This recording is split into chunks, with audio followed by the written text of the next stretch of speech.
یہ ساری چیزیں جو ہے یہ در حقیقت اشارہ کر رہی ہیں کہ یہ ملک مشیت ایزدی کے کسی طویل سلسلے کی ایک کڑی ہے، اور وہ سامنے آ گیا تھا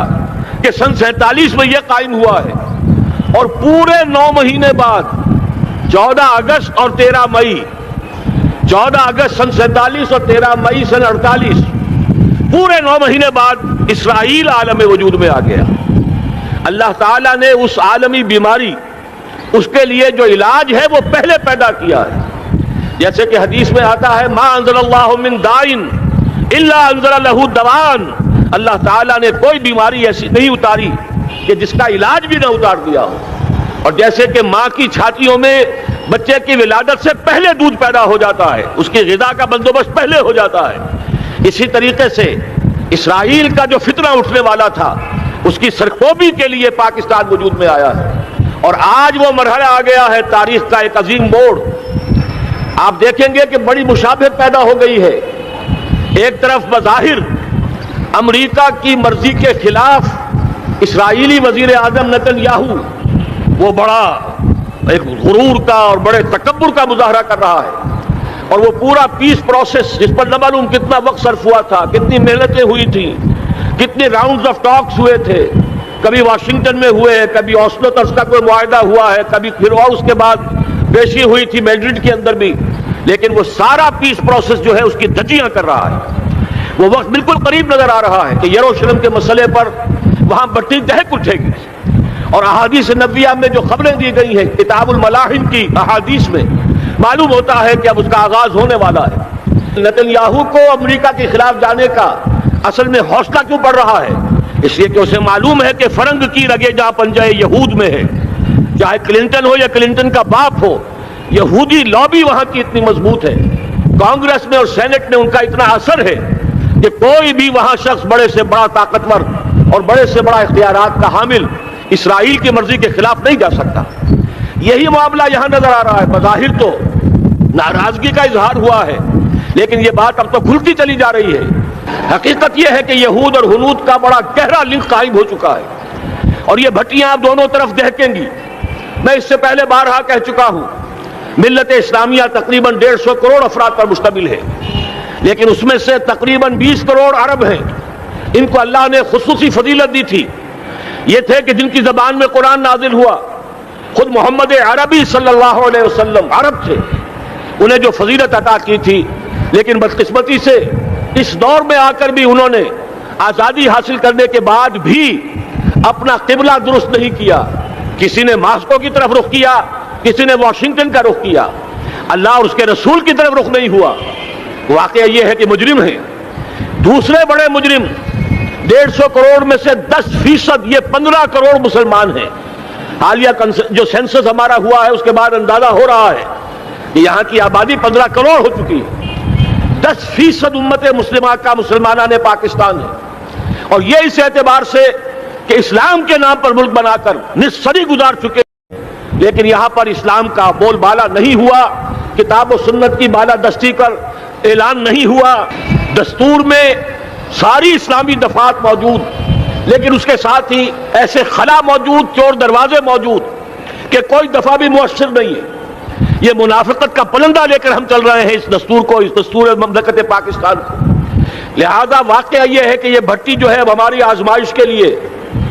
آگ آد ابراہیم ہے، نمرود ہے، کیا کسی کو پھر کسی کا امتحان مقصود ہے؟ اس لیے میں نے وہ آیت بھی آپ کو سنائی، وَلَنَبْلُوَنَّكُمْ بِشَيْءٍ مِّنَ الْخَوْفِ وَالْجُوعِ۔ آج کی صورتحال پر غور کیجئے، کس درجے یہ الفاظ ہمارے جو ہیں وہ ثابت ہو رہے ہیں اور جس اپلائی ہو رہے ہیں۔ ایک خطرہ پیدا ہو چکا ہے۔ واقعہ یہ ہے کہ کوئی کرائسس ہو، کوئی خطرہ ہو، کوئی اندیشہ ہو تو قوم جاگ جایا کرتی ہے، اور اس کے بعد حقیقت یہ ہے اگر ہم نے جرأت کر لی، اور مجھے یقین ہے کہ ہو جائے گا، کچھ لیت و لال ہے، کچھ تاخیر ہے، حکومت کے کچھ اعلانات دو طرفہ سے بھی آ جاتے ہیں، لیکن مجھے یقین ہے یہ دھماکہ ہوگا، یہ مشیت ایزدی ہے، یہ شدنی امر ہے، یہ ہوگا۔ اور اس کے بعد یقیناً اس آیت مبارکہ کا دوسرا لفظ ہم پر منطبق ہوگا، وَلَنَبْلُوَنَّكُمْ بِشَيْءٍ مِّنَ الْخَوْفِ وَالْجُوعِ۔ یہاں دوسرا لفظ بھوک کا لفظ ہے، ہم پر سختیاں آئیں گی یقیناً۔ الکفر ملت واحدہ، پوری دنیا امریکہ کی زیر سرپرستی ہمارے خلاف کھڑی ہوگی، ہمارے اوپر پابندیاں لگیں گی، لیکن شاید ہمارے جذبہ ایمانی کو بیدار کرنے کے لیے اللہ تعالیٰ اسی کو ذریعہ بنا دے، اور پھر اس کے ذریعے سے پورے عالم اسلام میں عوامی سطح پر جو ہمدردی پیدا ہوگی پاکستان کے ساتھ، اس کے آثار شروع ہو گئے ہیں۔ کبھی قطر کی طرف سے خبر آ رہی ہے، کبھی الاحرام کا جو ہے وہاں بات سامنے آ رہی ہے۔ معلوم ہو رہا ہے کہ جو بھی پبلک اوپینین ہے پورے عالم اسلام میں، اس کی وجہ کیا ہے؟ میں نے اپنے پچھلے جمعے کے خطاب میں عرض کیا تھا کہ جیسے پاکستان سلطنت خدا داد پاکستان ہے، ایسے ہی اس کی ایٹمی صلاحیت یہ بھی خدا داد ہے، اللہ نے چھپر پھاڑ کر ہمیں دی ہے۔ ایسا نہیں تھا کہ ہم نے لیبارٹریاں بنائی ہو، ہمارے سینکڑوں اور ہزاروں سائنسدان ریسرچ میں لگے ہوئے ہوں، نہیں، اچانک اللہ تعالیٰ کی طرف سے ہمیں ایک نعمت غیر مترقبہ عطا ہو گئی ڈاکٹر عبدالقدیر کی شکل میں۔ پھر نہ معلوم کس کس ذریعے سے اس پروگرام کو آگے بڑھانے کے لیے جن پرزوں کی ضرورت تھی، کس کس ذریعے سے وہ پرزے یہاں پہنچے ہیں۔ یہ بھی خالص خدا داد صلاحیت ہے، اور اس کو سمجھ لینا چاہیے کہ یہ ہمارے لیے ایک فرض کفایہ کے درجے میں ہے پوری امت مسلمہ کی طرف سے۔ اس کی وجہ کیا ہے؟ پورے عالم اسلام میں کہیں اور یہ صلاحیت موجود نہیں۔ کچھ ایٹمی دانت نکلنے کا امکان پیدا ہوا تھا عراق میں، آپ کو معلوم ہے کئی سال پہلے اسرائیل کے جٹس آئے اور اس کی ایٹمی تنصیبات کو تہس نہس کر کے چلے گئے۔ اس کے بعد جو کچھ ہوا ہے خلیج کی جنگ میں، اس کا اگلا پچھلا کھایا پیا سارا اگلوا دیا، اور اس کے لیے جو پابندیاں ہیں شدید سے شدید تر ابھی تک چلی آ رہی ہیں۔ تو اچھی طرح سمجھ لیجئے کہ پورے عالم اسلام میں صرف ایک پاکستان ہے، پوری دنیا میں صرف ایک ملک ہے جو اسلام کے نام پر بنا، پورے عالم اسلام میں صرف ایک ملک ہے جس کے پاس ایٹمی استعداد ہے۔ ان دونوں چیزوں کو سامنے رکھیے تو پھر مشیت ازدی میں مختلف چیزیں جو اللہ تعالیٰ کی اس تدبیر کے اندر موجود ہے، اس کی کچھ نہ کچھ کڑیاں جو ہے ملتی نظر آتی ہیں۔ لہذا اگر یہ معاملہ ہو جاتا ہے تو یقیناً اگرچہ سختی آئے گی، وَلَنَبْلُوَنَّكُمْ بِشَيْءٍ مِّنَ الْخَوْفِ وَالْجُوعِ، لیکن ایک تو یہ کہ اس قوم کے اندر سے انشاءاللہ جذبہ ایمانی برآمد ہوگا، اس قوم کے اندر سے ایثار اور قربانی کے جذبات برآمد ہوں گے، پورے عالم اسلام کی اخلاقی سپورٹ اسے حاصل ہوگی۔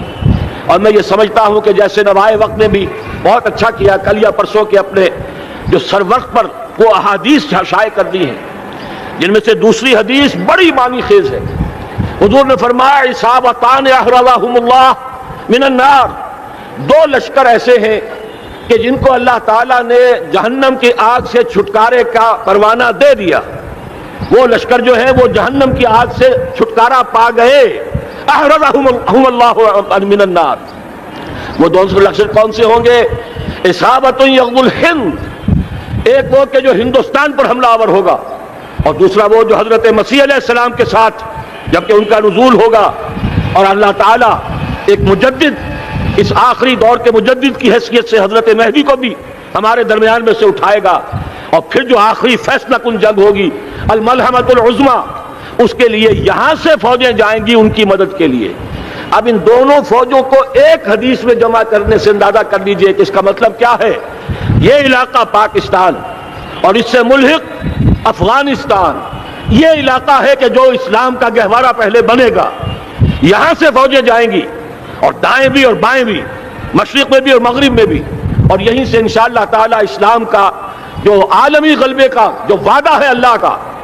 یہ خبر دی ہے محمد رسول اللہ صلی اللہ علیہ وسلم نے، لا يبقى على الارض بیت وبر ولا مدر الا ادخلہ اللہ کلمۃ الاسلام،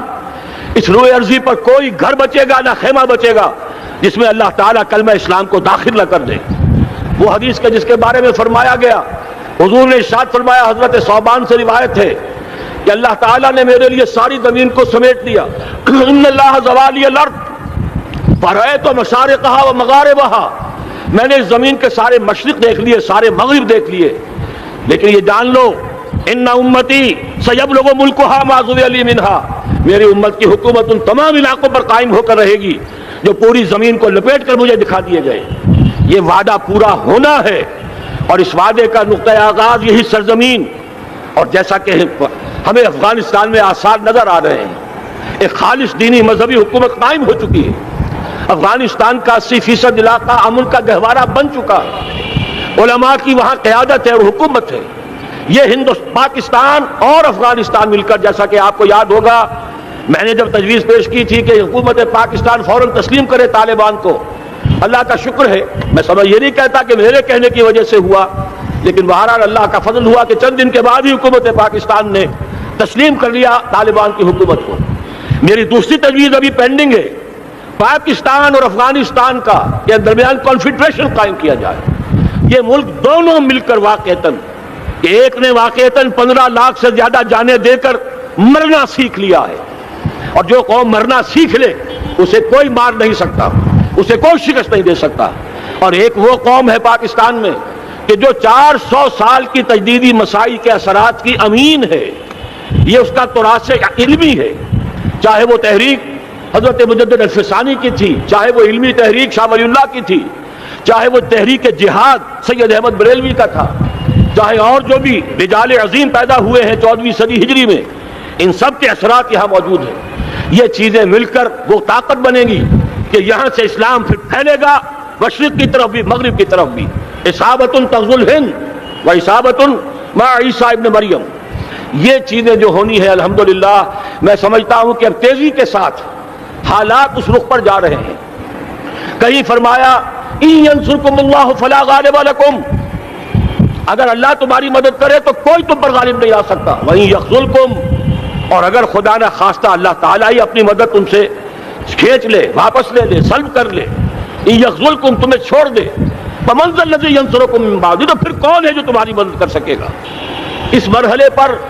سیاسی جماعتیں اپنی جو ان کا مزاج ہے اس کے مطابق چاہتی ہیں کہ کیپٹلائز کریں، پولیٹیکل مفادات حاصل کریں۔ بہرحال میرے نزدیک ایک کنسنسس ہونا چاہیے، ایک نقطے کا دھماکہ ہونا چاہیے، اور نمبر 2 اللہ اور اس کے رسول کے ساتھ صلح اور اللہ کی مدد کی ضمانت حاصل کرنے کے لیے کتاب و سنت کی ٹوٹل بالادستی، پورے دستور پاکستان میں کوئی شے اس کے منافی ہو اس کو نکال کر باہر کر دیا جائے، نفاق سے پاک کر دیا جائے۔ جیسے دعا ہے اللہم ربنا طہر قلوبنا من النفاق، اسی طرح دعا مانگیے کہ اللہ ہمارے ملک کے دستور کو نفاق سے پاک کر دے، اور وہ ساری ترامیم جن کا کہ ہم نے ایک مہم بھی چلائی تھی، وہ ترامیم جس کا تقریباً وعدہ کیا تھا نواز شریف صاحب نے، جس کے لیے 2 مرتبہ ایک محفل میں کہا تھا راجہ ظفر الحق صاحب سے کہ راجہ صاحب پھر تیاری کیجئے اور دستور کی ترمیم کا بل تیار کیجئے، لیکن یہ کہ معلوم ہوتا ہے کوئی بڑا ہاتھ ایسا تھا جس نے روک دیا ہے۔ یہی ہاتھ ہے جو آج ہمیں ایٹمی دھماکہ کرنے سے روک رہا ہے۔ ہمیں چاہیے کہ یہ دونوں دھماکے بیک وقت کریں، اور ان دونوں دھماکوں کے بعد پھر چاہے دنیا کی کوئی طاقت ہماری دشمن بن جائے، ہمارے لیے اللہ تعالیٰ کی مدد و نصرت ہوگی۔ وَلَنَبْلُوَنَّكُمْ بِشَيْءٍ مِّنَ الْخَوْفِ وَالْجُوعِ وَنَقْصٍ مِّنَ الْأَمْوَالِ وَالْأَنفُسِ وَالثَّمَرَاتِ وَبَشِّرِ الصَّابِرِينَ الَّذِينَ إِذَا أَصَابَتْهُم مُّصِيبَةٌ قَالُوا إِنَّا لِلَّهِ وَإِنَّا إِلَيْهِ رَاجِعُونَ۔ تو قوم انشاءاللہ تعالی، میں یہ سوچا کرتا تھا قوم مردہ ہے، بے حس ہو چکی ہے، دین سے عام طور پر بیزاری پیدا ہوتی جا رہی ہے، جو ہمارے دینی قیادت ہے اس سے بھی لوگوں کے اندر مایوسی پیدا ہو رہی ہے۔ کیسے ہوگا؟ میں نے بارہا کہا، جب میں یہ شواہد دیکھتا ہوں جو حدیث میں ہے، جس کی خبریں دی گئی ہیں، 400 سال کی تاریخ دیکھتا ہوں، تو مجھے پاکستان کا مستقبل بہت شاندار نظر آتا ہے۔ یہ تو مشیت ایزدی میں کسی بہت اہم رول کو پلے کرنے کے لیے قائم ہوا ہے۔ جب میں زمینی حالات کو دیکھتا ہوں تو مایوسی ہوتی ہے، لیکن میں یہ سمجھتا ہوں کہ وہ وقت آ گیا ہے کہ جس میں یہ قوم جھنجھوڑی جائے۔ ایک دفعہ کا یہ جھنجھوڑا جانا انشاءاللہ تعالی ہمارے بہت سے دل اندر دور کر دے گا۔ آخر چینی کیا تھے؟ ایک 10 صدی پہلے کے چینی افریقی قوم آج کہاں سے کہاں پہنچ گئی ہے۔ ہمارے اندر بھی چاہے یہ کہ اوپر راکھ ہے، اندر چنگاریاں ہیں، ان چنگاریوں کے بھڑکنے کا وقت آ گیا ہے، اور انشاءاللہ العزیز اسی ایٹمی دھماکے سے اس پورے عمل کا جو ہے آغاز ہو جائے گا، جس سے یہ سرزمین پاکستان اسلام کا گہوارہ بنے، اور پھر یہاں سے پوری دنیا میں اسلام کے غلبے کی جد و جہد کا آغاز کیا جائے۔ بس میں اسی پر اتفاق کر رہا ہوں۔ اللہ تعالیٰ سے دعا کرتا ہوں کہ وہ ہمارے حکمرانوں کو، اگر تو کوئی تاخیر ہو رہی ہے انتظامی امور کی وجہ سے، کوئی بات نہیں، بہرحال معاملہ ایک اچانک ہو گیا ہے، لیکن مجھے توقع ہے کہ انشاءاللہ وہ دھماکہ ہوگا اور جلد ہوگا۔ اگر کوئی تذبذب ہے تو ہم اللہ تعالیٰ سے دعا کریں گے وہ نواز شریف صاحب کے دل کو پھیر دے اور اس کے اندر استقامت پیدا کر دے، اور دوسرے یہاں کی سیاسی جماعتوں کو بھی یہ توفیق دے کہ کوئی اور سیاسی مسئلہ اس وقت نہ اٹھائیں، اور جو بھی یہاں پہ مذہبی اور دینی عناصر ہیں انہیں اللہ توفیق دے کہ وہ اس دھماکے کا مطالبہ کرنے کے ساتھ ساتھ، بلکہ میں یہ سمجھتا ہوں کہ اس سے بھی زیادہ زوردار انداز میں دستور پاکستان سے منافقت کے خاتمے اور کتاب و سنت کو سپریم لا قرار دینے کی ترمیم جو ہے اس کا دھماکہ بھی کیا جائے۔ اللہ تعالیٰ ہمیں اس کی توفیق عطا فرمائے۔ اقول قولی ھذا واستغفر اللہ لی ولکم ولسائر المسلمین والمسلمات۔